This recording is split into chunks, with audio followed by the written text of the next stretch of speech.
Hey guys, Zillick here from Stinker Bros and welcome to Godus Part 2. And now as you can see, it's a lot different from episode 1. I've learned a lot from my experience of playing Godus. So yeah, here we are.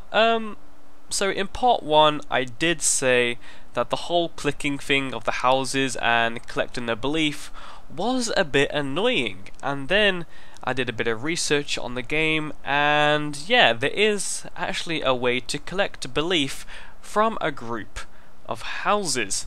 So here is a town, kind of square, and yeah, it collects all the beliefs that obviously you see where the roads are connected to the town, then all the belief will stack into one bubble, and then you simply click and you get that absolutely fantastic noise. Sorry about the volume level, I can't change it now. There isn't very many game options. Hopefully they can optimize that in the next update in version 1.3. I'll be doing an update and going through all the developer notes in that episode. That will most likely be episode 3 or episode 4, or depends how quickly they get version 1.3 out of Godus. So there we go. We now have a town. We have upgraded buildings. I've kind of sculpted the land out a bit more. I actually watched Total Biscuit's kind of review on Godus, and I agree 100% of what he said. Basically, the whole kind of sculpting of the land is very tedious and very hard.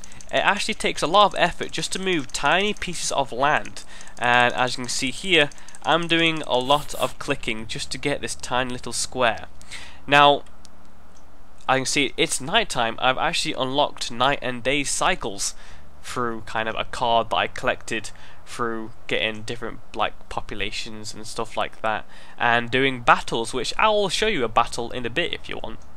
So yeah, the whole sculpting of the land is quite annoying, but I hope in the future Peter Molyneux actually sees these videos and looks through the forums and see what people are saying, and hopefully he can optimize it, because it's a really simple fix. There should be like a slider now where you can choose how much of the land you can move out like one time. So the day and night cycle looks absolutely fabulous. So I'm just going to collect the belief. And this is another town here. To actually make a town center, it's in the God powers here.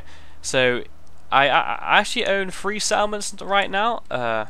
We've got the town at the very start. It's called Home Sweet Home. I thought that was a very nice touch. The second town here, this is kind of the sand town. In the near future, I'm gonna kind of build up here, and yeah, kind of make the sand town look a bit better and a bit bigger and get more population here. Then we got the beach. You know, this is in episode 1. We had like 5 houses, but I've extended a bit more. And then we come to the new edition. I haven't actually named this town yet. Maybe someone can leave in the comments down below what we should call this town, because it's a very woodlandy area. So if you've got any suggestions, then yeah, bring it in. And here we have the Mount of Gods. This is an event. This is where you can do battles, and it's kind of like, you know, like a mission. I mean, the mission really is to extend your population out and to explore the world and get more followers and enter big battles. And the Mount of the Gods is it gives you a few missions. You get to battle with other opponents as you will, and it's quite fun. So we're going to collect this belief.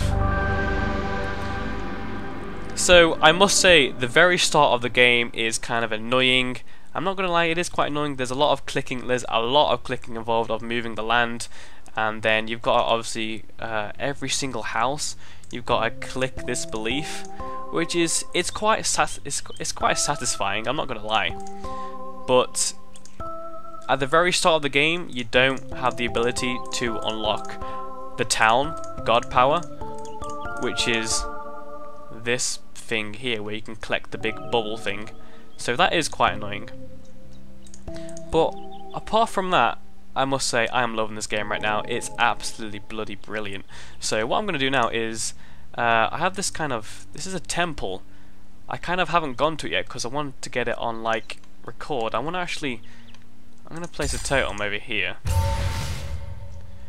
and I'm going to get a load of my followers out, and then they should all flock towards towards this guy, I actually beat this guy in a battle, so he's now one of my followers, which is, I think, it's a nice effect. Just gonna move the land a bit more so the followers can get up. Move the trees so they can get to their destination. All right. There we go, and hopefully, when all these guys are up here, we have some kind of like this crazy dude here with like orange hair. This guy likes to live alone. So yeah. Then obviously you have different kind of god powers. You have obviously the settlement, statue of speed. It gives a buff to all the followers in the area. Beautify, which I really want to unlock that. Like probably summons flowers and trees and rocks and that kind of thing, because there's a lot of destroying rocks and trees involved to make more kind of areas and space. And my followers are now building the temple.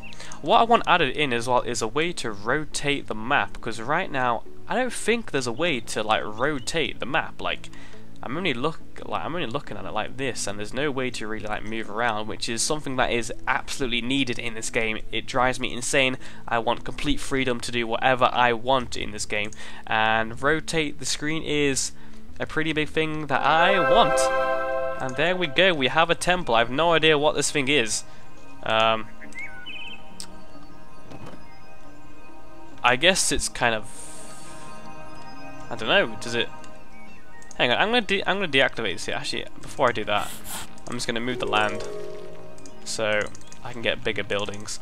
I mean, don't get me wrong, moving the land is very satisfying, and I do love the whole like concept of you have like free will to do whatever you want with the land. That is really nice, but it does get very tedious. So I'm gonna deactivate the totem now, and these guys should start building in front of the temple. There we go. So I don't know what this temple does. I really don't know.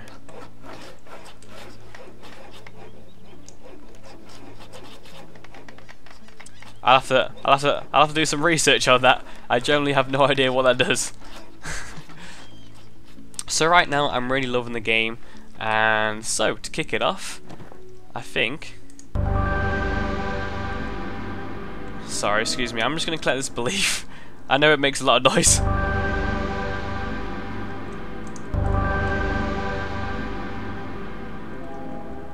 So, actually, before I do a mission, I'm just going to go through the book, because I now know what the book does. I was a bit kind of confused. So, right now I'm... actually, am I in the growth period? I don't quite know. Let's have a look, shall we? No, I'm in the established period, but to get to the growth period... Nope, keep going. Keep going. Here we go. Nope, too far. Okay, so to actually get to the growth period, I have to unlock all 4 of these cards. So right now, I unlocked the upgrade to place settlements, which is where you'll see the roads and the big town and the big kind of belief thing where you can pop it, and then you get the massive amounts of belief instead of clicking individually on each house, which is great. I'm glad they added that.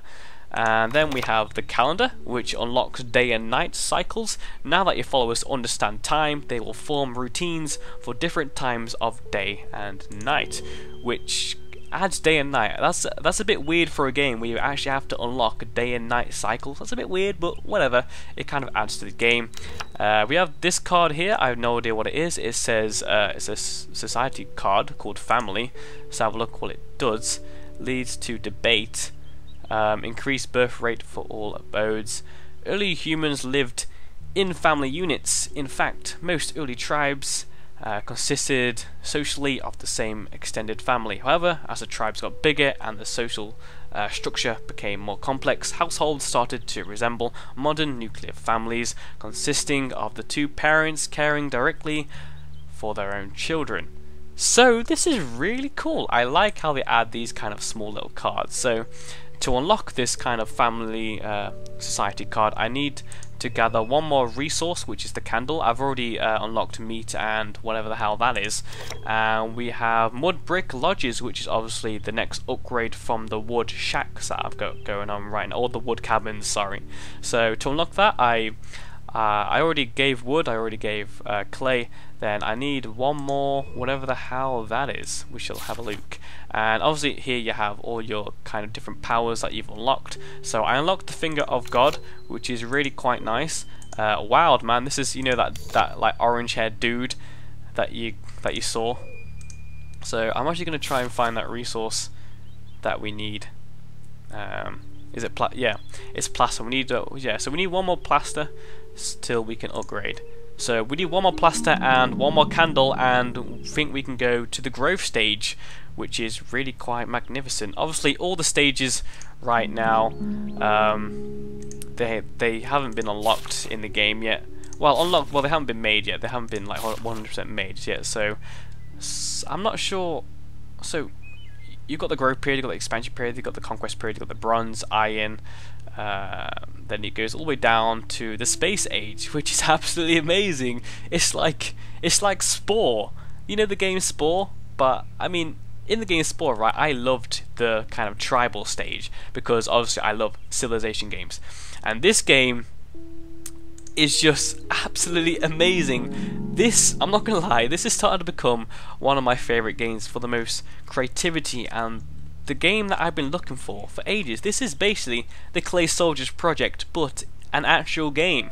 It's absolutely magnificent. So, right now, I'm going to go into a battle, because I've kind of explained everything that you need to know about this game. This is kind of the Mount of the Gods, where you'll find different missions, and you kind of have a little kind of chat with some AI. It's really weird. So apparently Dan84 says join the party, talking cards, helping Amy, she's rubbish. It's kind of a bit of banter between, I don't know, maybe these guys are from 22 Cans, I'm not too sure, or they're just made up people, I really don't know. So you have like some weird conversation with these pretend people, and yeah, then you start a battle. So it's a bit weird, I'm not gonna lie, but yeah, apparently Amy wants to battle me, so we shall proceed. And Amy actually only has 2 opponents on the battlefield to start off. I'm gonna start with 8, but I think I'm pretty good at multiplayer. I kind of know what I'm doing, and to be honest with you, I don't think I need 8, but just for me showing you, I'm going to show you the basics, and I don't want to make a fool of myself. So here we go.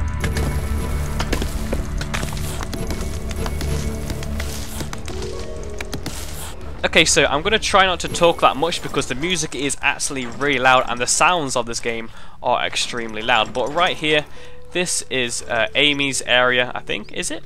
Oh no, it's a mid area. Okay, this is Amy's island. Over here we kind of have, I have no idea what this is. Maybe it's kind of like a buff area. So maybe we have to try and control that as much as possible. But so this, I would say the best thing to do in this game is to kind of destroy all of these trees and get as many houses as possible. Ah, I see. Send your followers to the mine more gems than the enemy. So I've got to get across here and mine as much gems as possible. So I'm going to shut up and I'll put some music over it or something, and I'll let you see me hopefully try and win this battle. So you guys, wish me luck.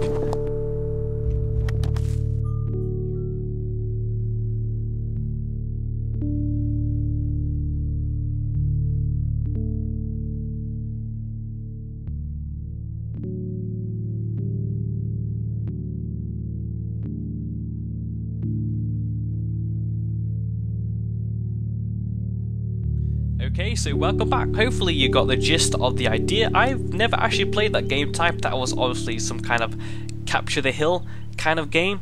Very entertaining. I loved it. I loved playing that. It was very, very satisfying to kind of gather all them gems and kind of dominate that hill that I had going on there. We had some pretty good fights now. As you see, I won the first fight, and the second fight kind of went her way. Her name's Amy for some reason, so it went her way, but then I kind of had the advantage of having a lot more kind of houses and followers, and I destroyed her. So now that I won that game, I have a load. I got well, I get like rewarded some nice loot, so I got extra 5 gems, which is nice. Then we get some resource cards, so we got some timber, we got some flint, and we unlocked a mining card. This is absolutely fabulous. What is this? Mining, followers gained a mining ability, leads to smelting and logging. Description: early civilization mined stone, clay and metal found close to the surface of the earth.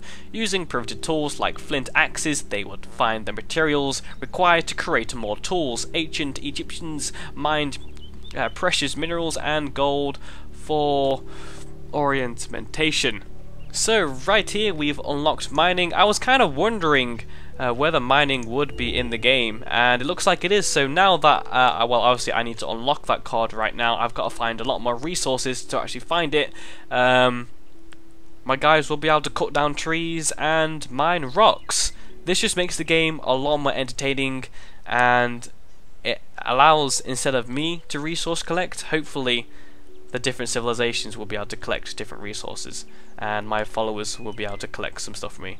I'm not sure what this temple is. I really have no idea. Maybe it's like, maybe when I unlock like farms or something, I'll be able to, maybe around this area would be good for farming or something like that. I don't really know. So guys, that is pretty much it for this episode of Godus. Hopefully you enjoyed part 2. I sure did. I really love playing this game right now. It's absolutely fabulous, and version 1.3 will be here soon. So guys, that is roughly about it. I'm gonna build 2 more houses. So guys, it's been a pleasure, and as always, I'll see you next time.